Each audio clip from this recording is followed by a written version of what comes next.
Rafael Palma, do you take Rosa Camila Montemayor to be your lawful wedded wife, for richer and for poorer, in sickness and in health, till death do you part? I do. Rosa Camila Montemayor, do you take Rafael Palma to be your lawful wedded husband, for richer or for poorer, in sickness and in health, till death do you part?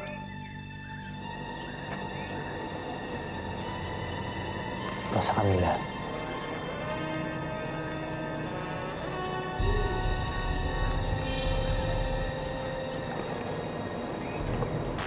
The operation has been successful.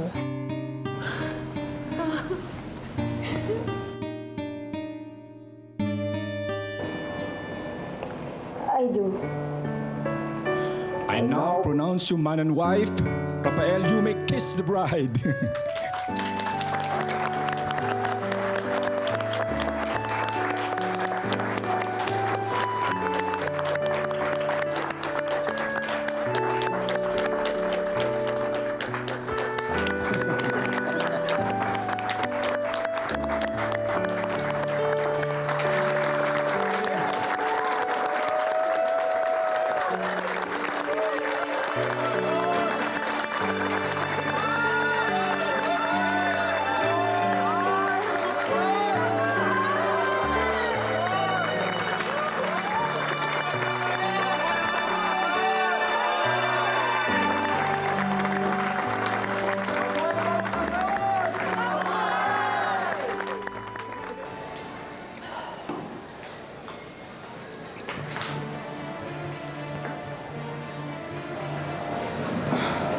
Mami, ano ka ba naman? Alam mo naman sigurong pupunta tayo dito. Bakit uminom-inom ka pa? Baka mahalata ka ng mga tao dito. Let them see me this way. Nakikita rin naman ng lahat ng tao na ang presidente ng bansa ay nasa kasal ng anak ng kabit niya. So, sino ngayon ang mas nakakahiya sa amin? So, gagaya kayo kay Daddy. Bakit hindi ko siya gagayahin? Eh, nakikita na lahat ang kasal ng anak niya. Live coverage ito. Upo ka. Mami, listen to me. Ilan ba ang anak ni Daddy kay Alicia? At ilang beses ba pwedeng ikasal ng isang tao? Minsanan lang to, Mami. Hindi na mauulit. Tumawag nga pala sa akin si Dindo. Alam ko, hindi naman makakapunta ang daddy mo sa kasal kung hindi niya alam, ano? Mami, binugbog si Dindo ng tatay niya. At hindi pa siya nasasabo ni Daddy. Sinumbong tayo ni Dindo? Mami, that's just it. He swore na wala tayong kinalaman doon sa sabotage doon sa wedding. Pero walang gustong maniwala sa kanya. Pinapakuha ni Lola Romina mga files ni Phoebe Valiente at Alberto Montemayor. I think re-reviewin niya itong mga to eh. Buti pa isama niya na yung driver ko para masamahan kayo sa opisina para madala agad yung mga papeles sa bahay. Ngayon na po, ma'am. Oo, ako na lang magbabantay dito kay Carlito. Alam niyo naman si Lola, kailangang dumiretso agad sa Singapore para sa conference niya. Kaya lang naman nagka-delay-delay si Lola dahil sa nangyari kay Carlito.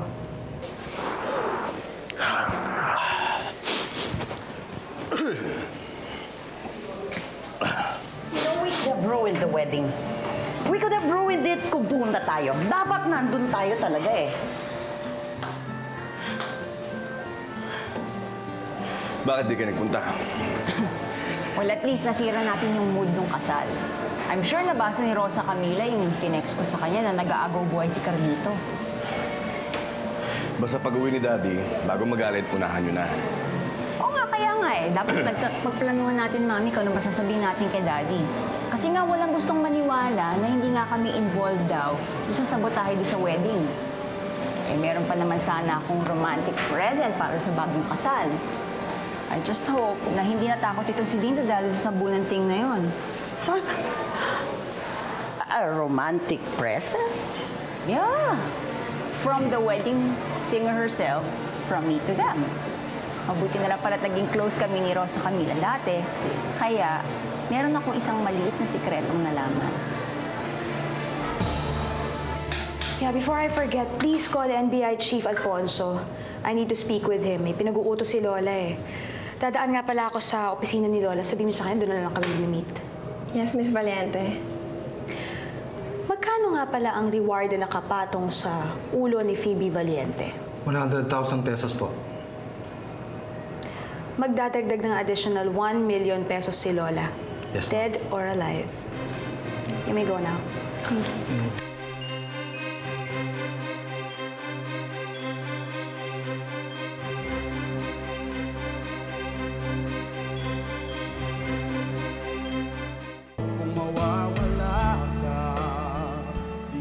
Tawagin mo na lang ako Mr. Villanueva.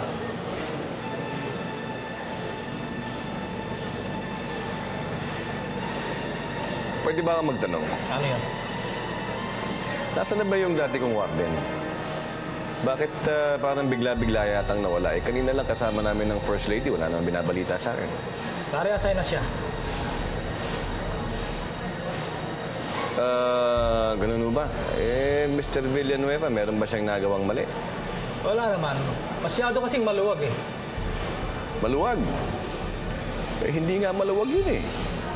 Masyado kang stricto eh. Baka kailangan mas lalo pang maging stricto.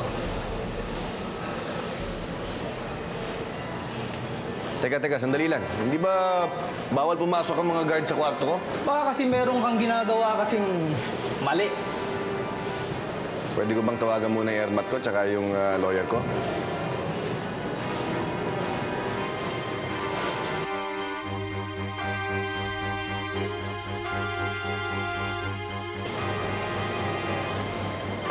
Sandali lang. Ano yan? Sandali. Ano to? Ha? Aanhin mo to. Ito ba ang gagamitin mo para makit ang pader ng maximum security prison?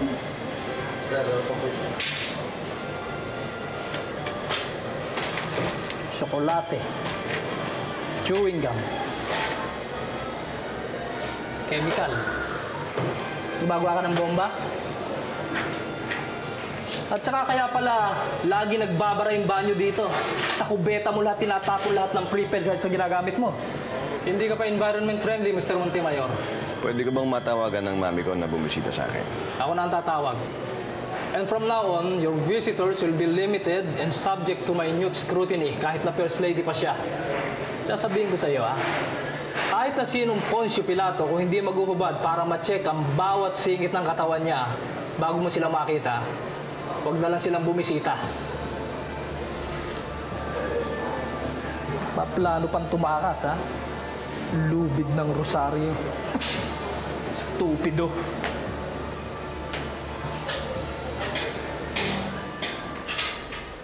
So, hindi pala totoo na magre-retire ka na pala, Romel? Well, posisyon lang naman yung pinaglalabanan namin ni General Alegre. Napakataas na posisyon. Eh, dati, mas mataas pa ang rango mo sa kanya, pero ngayon, pantay na kayo. And he's your boss, he's the chief of staff.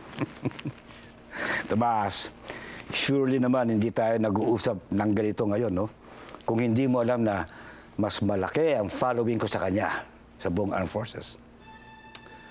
Alam ko. Alam kong hindi magiging successful ng isang coup kung hindi magko-cooperate ang armed forces. Oh, by the way, regarding these rumors about this coup, you know, I just have a nasty feeling, though I have no evidence yet, the Sentinels are behind this. Alam mo, hindi naman natin kailangan ebidensya para i-float ang lahat ng ito. Well, for the time being, the armed forces of the Philippines and the chain of command is intact. For the time being. For the time being. Oh, by the way, yung bang kakailanganin namin, inayos mo na. Romel, bago ka umalis sa bahay ko, nasa account mo na ito. We will give them a dose of their own medicine. We will scare them to death. Scare? Well, I'm playing for keeps. This is for real, Tomas. This is for real.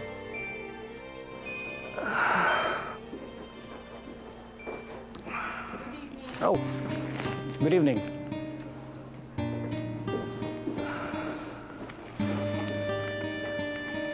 Oh, ano yan? Indigestion? No. Something else.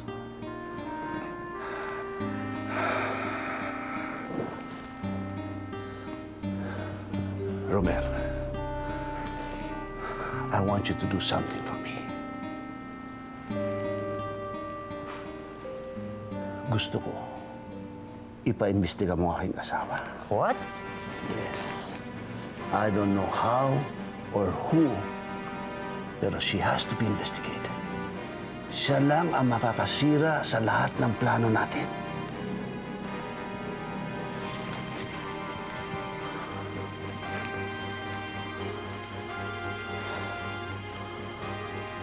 Okay. Consider it done. I will pass on the word to PNP Chief. Kaibigan din natin yon.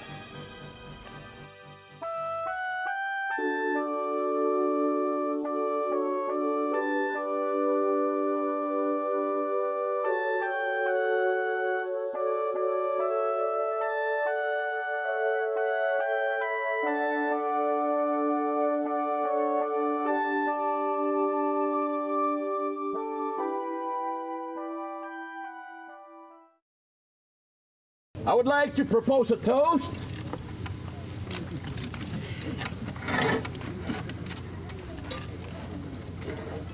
Para sa aking bunsong anak na ikinasal ngayon. May she have a lifetime of bliss and happiness. Cheers! Cheers!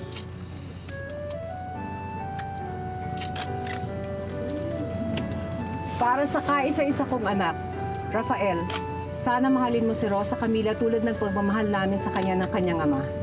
Cheers! Cheers! Kapayapaan para kina Rosa Camila at Rafael. Kapayapaan para sa bayan. Kapayapaan! Is he all right then? Tinago namin siya. Sabi kasi sa akin sa ospital, patay na si Andres, tapos may kumuha sa katawan niya. Kami yun, Guada. Para walang makalam kung nasan si Andres. Siya nga pala, hanggang kailan dito si Carlito? Hindi pa namin alam eh. Mas mapanganib ang buhay niya kapag nagtagal siya dito. Sa dinami-dami na naghahanap kay PB, walang nakakalam kung nasaan sila ng asistan mo si Cruz. Di bale, mapapadagdag na lang ako ng security hanggang nandito ang kapatid ko. Someone told me about the theme song ng Mag-asawa and would like to give it a try since it's not part of our repertoire for tonight, and would like to request our newlyweds to dance as I sing the song.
Masaya ka ba?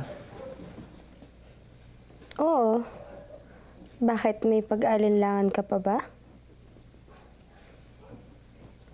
Wala na.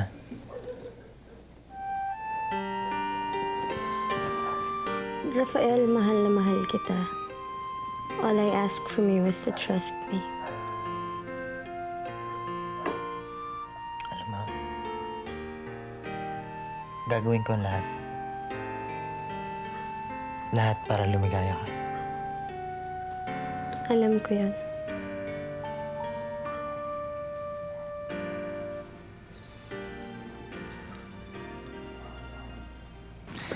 Bakit mo pa ba dinala yung telepono mo? Kita mo yung anak mo, tawag ng tawag. Force of habit eh. O yan, speaking of the devil, ayan na. Hindi ko kilala unlisted eh. Hello?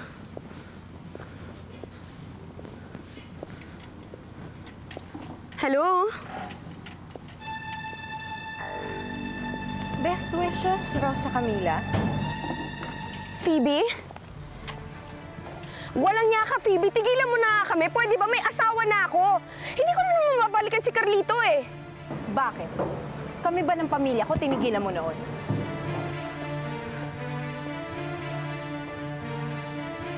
Tigilan mo na kami, please. Hindi ako papayag na liligaya ka, Rosa Camila. Sinira mo ang buhay ko, kaya sisirain ko rin ang buhay mo. Siya nga pala. Kumusta ang Baguio? Rafael, alam niyang nasa Baguio tayo. Rosa Camila, alam na lahat ng tao na nasa Baguio tayo, dito tayo kinasal.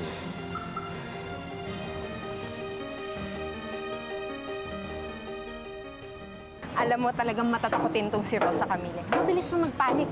Kaya hanggang ngayon, hindi ko maintindihan kung anong nagustuhan dyan ni Carlito.